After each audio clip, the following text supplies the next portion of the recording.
Welcome to Backstage with Richard Ridge. SAG-AFTRA Foundation and BroadwayWorld continue their conversation Q&A series, which celebrates the vibrant theater community here in New York City and its union actors who work on both stage and screen. This event, which is coming from the New School, is a special conversation with a star whose career spans 38 years as an actor, musician, playwright, and director. He is known to millions of fans for his Emmy Award-winning role as Will McAvoy on the hit Aaron Sorkin television series, The Newsroom. And now he is back on Broadway in David Harrower's riveting and powerful play, Blackbird, co-starring with Michelle Williams and directed by Joe Mantello. And he has just received a Tony Award nomination for Best Actor in a Play for his work in Blackbird. Please welcome Jeff Daniels. Thank you for coming. It's very nice of you to come. I'll try to be interesting. Well, you and Michelle Williams are giving two of the finest performances of this or any other season. What is it like living in the world of Blackbird? Well, it's brutal because of the subject matter, because of the way it's written. It's written very choppy. I mean, we don't ad-lib, but we have, I don't know what, I wasn't able to listen to that. But the lines aren't, like Sorkin in Newsroom, it flows like a river. This doesn't. It's choppy and you interrupt yourself all the time. It's how people think. And so that was hard to do, hard to learn and get on top of. And then the subject matter. And the fact that in Blackbird we've got to start where a lot of plays climax. We come on stage and it's on. And that means there's work that has to be done before, you know, they say play, they say go. And so that takes about 10 or 15 minutes. So, and it's really, Michelle and I have found there's only one way to do this, and that's all in. You gotta grab hands and sprint face first into the wall 8 times a week. If you do less than that, and we tried, it's a lover's quarrel, and it's not interesting. It's not why these two people are in this room. There's a third person in the room from page 1 on, and that's a 12-year-old girl. And once you don't let her leave, and that you remember that that's why you're both here, then it gets hard to do, which is the way it's supposed to be. Yeah. How did this new production on Broadway of the play come about for you? The new production came, I had done it 9 years ago at Manhattan Theater Club, which is a wonderful place. Lynn Meadows sent me the play, and yeah. But it, you know, it's an older demographic, shall we say? There, the subscribers. Amy Sedaris calls it. She says it sleeps 300.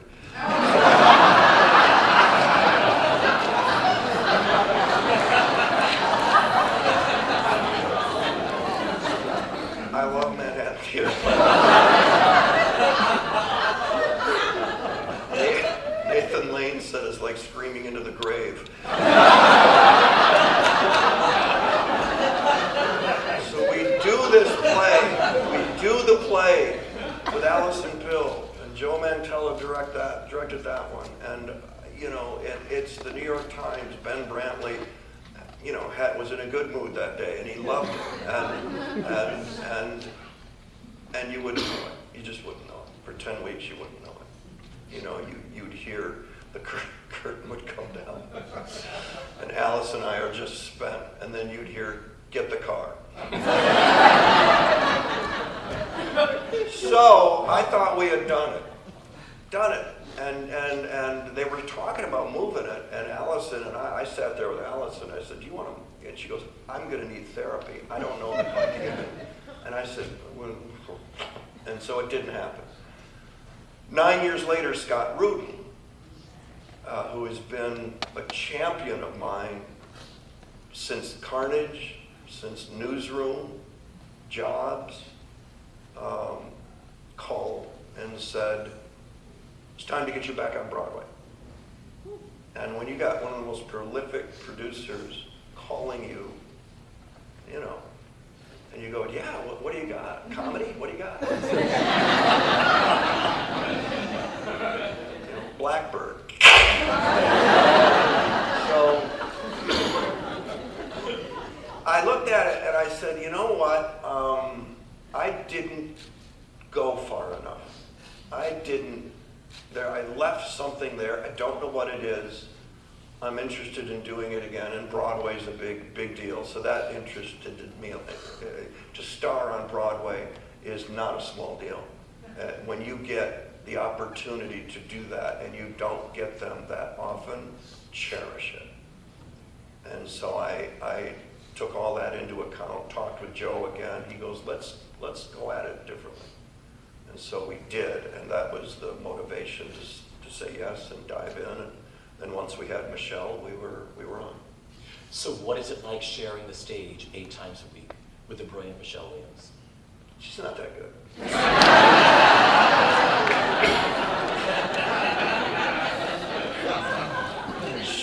Look, it's a two-hander in the best sense, and she and I have known that from January on. And she was new to this, so she was climbing Mount Everest, and I was kind of already halfway up, going, come on.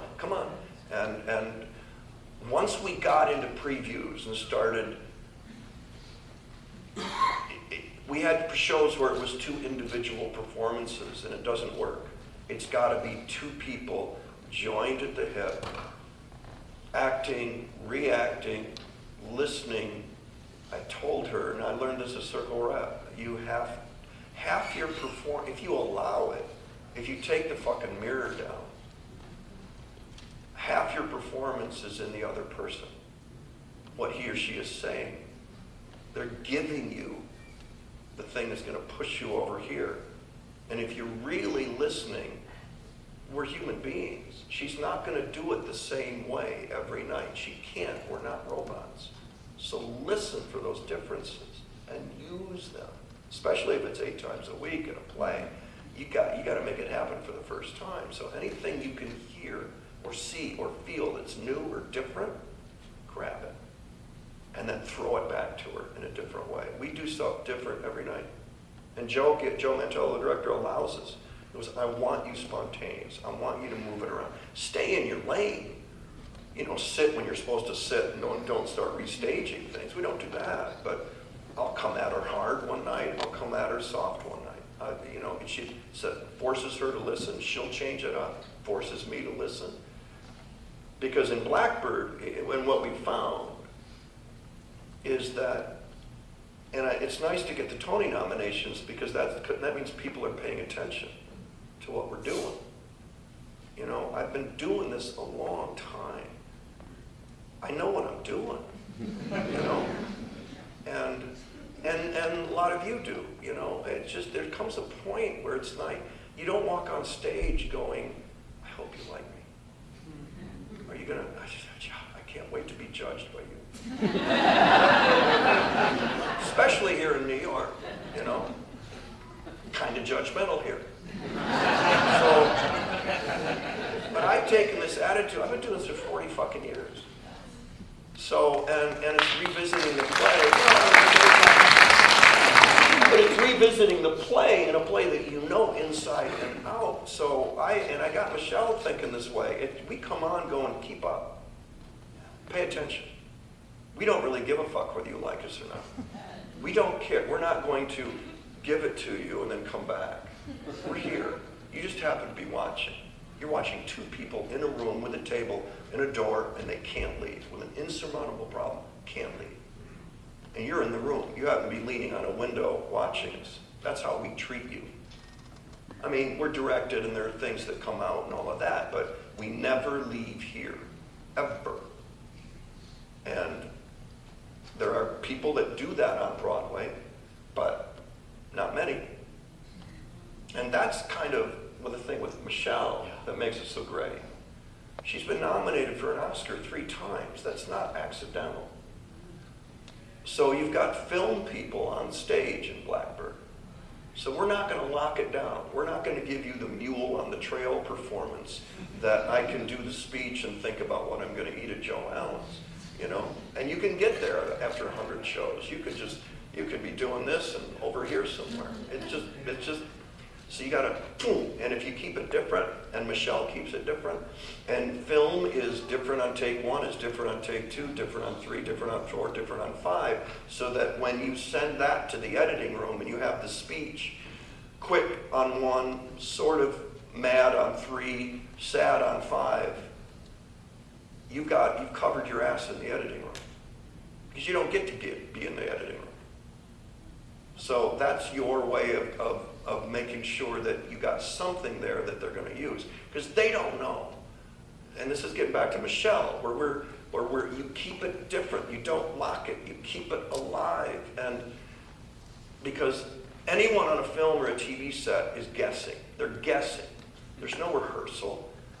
You get in front of the camera, you let it fly, and the camera grabs things that happen for the first time. So let it happen 5 different ways so that when they go write the final draft of the movie, which is in the editing room, which is what happens, you're covered. You're going to wish you had a slower version of that speech. Because the director's going to go, it doesn't work. I wish I had a slower version of that speech. The pacing of the scene beforehand, leading up to this, what the other actor did. Take 2, he did it slower. Great. Phew. There it is. But if you're going to sit there on a movie set and go, my character would never say that, you're an idiot. You're an idiot. And the differences in night to night, if we look at it like different takes, 8 times a week is 8 different takes. And when you have someone like Michelle Williams, you can do that on a stage in New York, and the audience feels that spontaneity, they feel that freshness, they feel that aliveness. This is not the 107th show tonight. It's the first one. You're working with one of the greatest directors, stage directors, Joe Mantello. What's it like working with Joe? Joe's like any good director in that he makes you better. You come up, you got to do the work, you got to do the homework, you've got to work, get on top of the lines so that you can start to make choices. And throw your choices at him. Throw them at him. Don't judge. Throw your choices at him. Right, wrong, this is what I think it is, go. His job is to weed out that. And Joe will go, what are you thinking there? What do you think he's, and I go, well, this, that, the other thing. He goes, yeah, What about this? And it's better. Better. Matthew Warchus was like that on Carnage. He would wait us all out. Gandolfini, I don't think I'd do that way. Okay, well, you might do it this way. Jim, do it that way. Do it that way. So, but the good ones take what you give them, but they're also thinking of other things. And time and time again, Joe and Matthew, but Joe would be, no, that's better, that's better, that's better. I wouldn't have thought of that. And when you get with a director with things, in choices that you wouldn't have thought of, and they're better, you're in good hands. You're coming into the end of the run with the show, and the jury, yeah, he's counting days down. You go on this emotionally intense roller coaster ride 8 times a week. How are you and Michelle holding up? Like physically? We hate each other. We're fine. We like I said, there's only one way to do it. So you train. You're in training. You eat right. Because when you eat the pizza and the 20 buffalo wings on Saturday night because you got Sunday off, and you're hung over on food till Monday afternoon, that's not a good thing. You can't do that. So you eat right, you sleep all the time. The older, I'm 61, I'm in bed all the time. She's in bed all the time. She's coming in going, oh God, I had an Epsom salt bath today. It helped me so much. And great, here we go. We go at it again. But so we're okay, we're holding up. The Tony nominations help. Yeah. God did. But now we got Tony voters in the audience every night. So every night is opening night, which is a great way to go out. We're also doing it better. The show hasn't gotten stale because we keep pushing, we keep looking, we keep finding, we keep keeping it alive. And because of that, and the Tony nominations. We're able to, it's better now than it was in March. Better, and that isn't always the case. Sometimes it can tire out and get stale.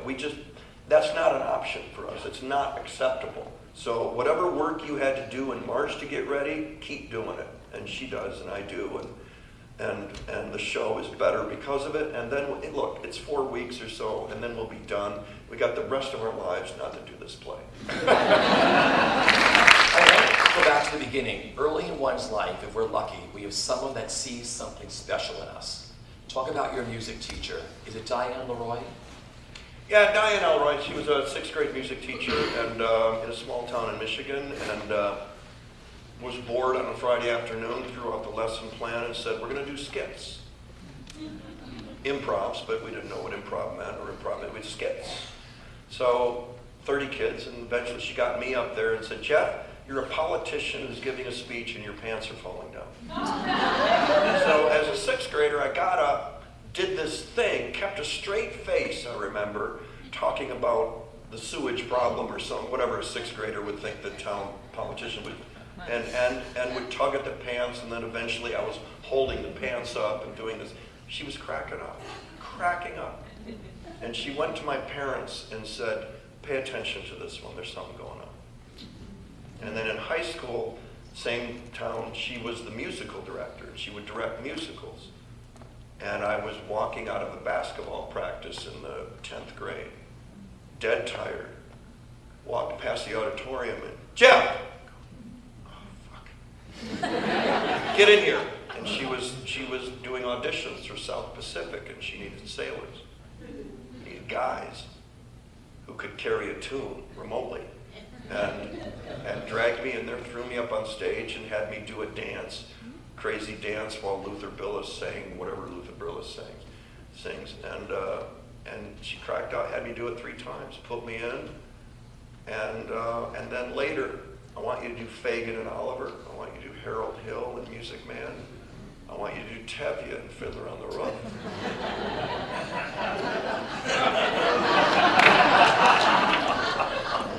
18, blonde, and not a clue as to what Jewish was. How magical were those years at Circle Rep for you? They were magical. Some of it was magical. I mean, Lanford was magical. Lanford Wilson, the playwright. I remember meeting him for the first time, and he was splayed out in a chair. It was 1976, and I walked in, and Lanford's like this. And I had just done Hot L. That was one of the plays we did on Eastern, and there's, oh Jesus, it's Lanford Wilson. And usually playwrights are, like Shakespeare and Ibsen. I mean, they're well gone, but there was a living, breathing, Mr. Wilson, how are you? Nice to meet you. Hey, doll, how are you? What are you doing? And he said, trying to finish a second act.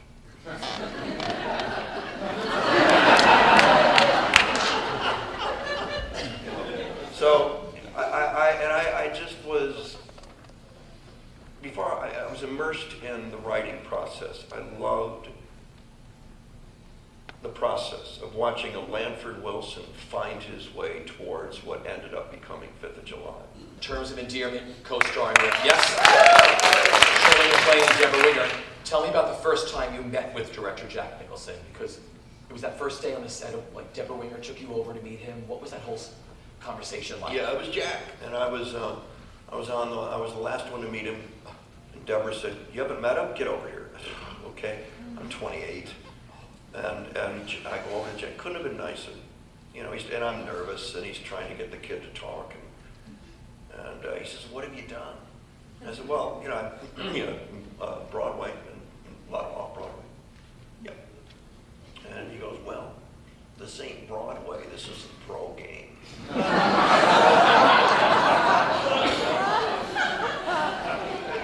And what he meant, I came to learn, was money. The money that happens when we put the camera on you at 4 in the morning, and it's the speech that you gotta hit, and where the sun comes up in 20 minutes, you gotta hit it. It's getting the ball with 10 seconds to go in the game, and you got to hit the three-pointer. The pros hit it. You got to hit it. There is no, well, you got the matinee tomorrow, right? You know, there's none of that. And I took that and used that. It's, again, it's preparation, getting ready, doing the work ahead of time. You get on a set with these fucking actors who are just sitting there stalling and bitching and moaning. It's because they don't know what they're doing. They haven't done the work. So they're stalling. Don't be that. Don't be that. Be a stone cold pro who has to wait on the other person. Now, the studio and your agents didn't want you to do Dumber Dumber, did they? No. It was the end of my career. I got the night before, I had auditioned for it, and Jim, we got along great. We did the hot tub scene in the audition, and you know, John Deere letter and all of that. And then at the end of it, Jim improv'd something about Frida Felcher that he had kind of, you know, banged her to. And he said, what would you do if you found out the guy that you know, did Frida Felcher?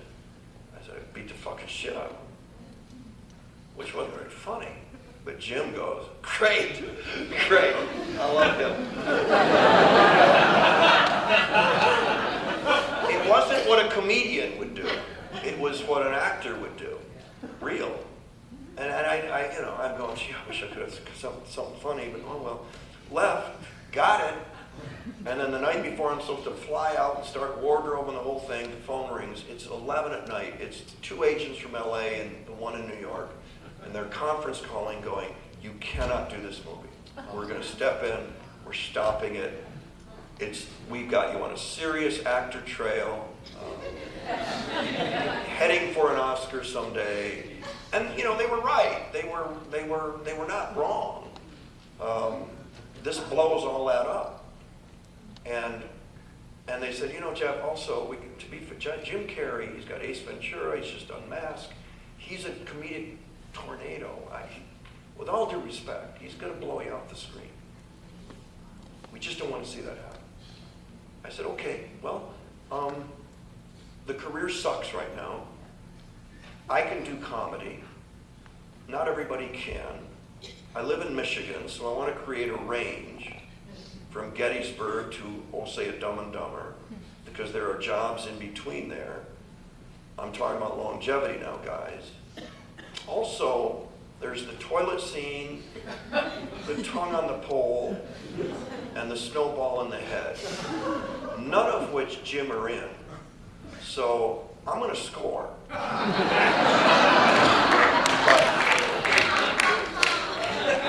unless they cut him out of the movie, I think I'm going to be fine. So I'm doing this. And they were very much against it. We shot in Colorado the first week. Jim barely worked. Jim might have shot one of the scootering through the mountains on a Tuesday afternoon. Monday was me, tongue on the pole. Wednesday was snowball in the head, bunch of other ski lodge, tipping. By Friday, I realized that Jim hadn't worked, which meant the audition was still going on. So that by the weekend, and I found out this later, that the studio and Jim and the Farrelly brothers all who wanted me, were looking at the dailies. They were cutting together the scenes and looking. And they had another actor on hold over the weekend to come in. And I guessed all that. And because Monday morning, I get the call, come in, 6 a.m., start work. You and Jim are shooting such and such a scene. Okay? Get in there. No one had said a word to me.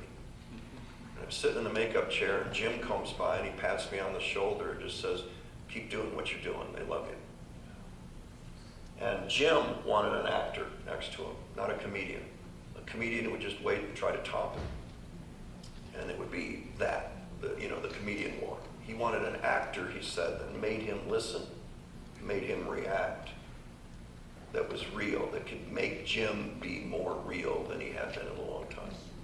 You are known to millions of fans worldwide for your portrayal of Will McAvoy on the Aaron Sorkin TV series The Newsroom. How did the series come about for you? I was developing something with Tim Busfield, and we had it at Showtime, and had a good relationship, a half-hour comedy. I was ready to, the movies weren't of interest to me anymore. I wasn't getting what I wanted. And I was getting take it or leave it offers for independent movies, and that just pissed me off. So I said, I'm ready for television. Let's go. Let's dive in. Let's write something, because of the plays that I've been writing at the Purple Rose, let's transfer that to a series of some sort. So Tim and I did that for 6 months at Showtime. And we put a deadline on it of February 1st. You got to either pick it up or I get to leave. Because February was pilot season and I was just going to go shopping and move on. And they got to the end on February 1st. And David Nevins at Showtime was great. It was great to work with him and all that, but it just wasn't what they wanted. And so we think it's brilliant, we passed. So I said, okay, well, I'm going to go shopping. And they're going, well, we might pick it up in the spring. I said, well, pay me. Pay me not to go shopping, and I won't. Well, we're not going to do that. I said, well, okay, Marty. And we knew about Sorkin, and we knew about Newsroom, and we knew about HBO. I mean, that's gold standard. And so we called that Monday after February 1st and said, can we, and we got on the short list. In fact, we got probably right at the top. They were kind of floored. And so weeks later, Aaron was campaigning for Social Network, and so after he got done with the Oscars, we met at Four Seasons in New York, and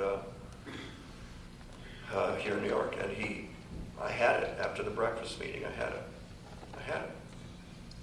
and I mean, I was leaving the meeting going, look, I really want to do this, but if I can, no, you're doing it. Let's talk about the girl. Who's the girl?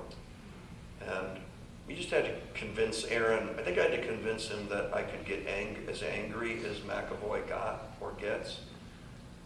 And so I told a couple theater stories where I had tantrums and took some people out. And would bang the table in the Four Seasons, and Four Seasons people. It was all a performance. And Aaron would go, yeah, no, don't bang the table. And we had it. And so it worked out. That's how I got it. And then, like I said before, I told him, I said, you'll never hear me come in going, can we talk about episode 6? Not happy with a couple of the speeches in there. I've done some work on them. I said, you'll never hear that. I have too much respect for you. I will, every word you write, I'll say. And that's what I did. That Northwestern speech, if you'll remember the pilot, when you didn't have a series yet, did you really? That was the pilot. Like everything today, and even HBO, even then, just because you're Aaron Sorkin or anything like that, you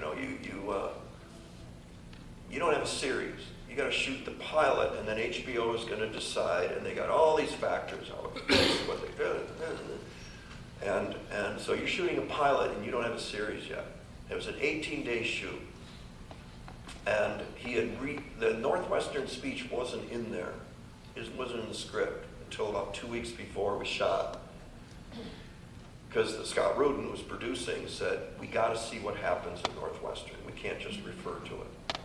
So Aaron wrote that, and he rewrote it 4, 5, 6 times. And I would keep rememorizing. And day 3 of the 18-day shoot, we shot that scene. And it was just like a place like this, bigger, and hour and a half north of LA in some community college that had College of the Canyons, that had purple seats to fade Northwestern. And I looked over there, and there was number 2, 3, and 4 from HBO. Never seen them before. Scott Rudin had flown in from New York. Executive producers, Aaron, Sam Waterston, Tom Sadowski, Olivia Munn came out just to see it. I thought it was great support, but later found out they just wanted to see if they had a job or not. And Aaron's going, Aaron was nervous as a cat. He's going, do you need cue cards? Yeah, I don't want to insult you, but I gave him a look that withered him, and he went over. It's the 5 words or less look. And I was ready. I mean, I've been waiting for this speech for decades. Every actor knows if you've been around long enough and you see that speech that you get to do, you don't leave anything. You again, work your ass off. You get, Robert Preston said, you got to be in the right place at the right time, but then you have to deliver. And that's what Nicholson was talking about. You got to hit it. This is the pro game. So on day 3 of that pilot, they want to find out if they have a McAvoy, they have a series, all of it. And I had done the work. I wasn't nervous at all. And they finally turned the cameras around in the afternoon, and they're going, are you ready? I'm going, as soon as you get out of here, I'm ready to go. And hit it. Hit it. Aaron comes over, says, you're pitching a no-hitter. I'm not going to talk to you.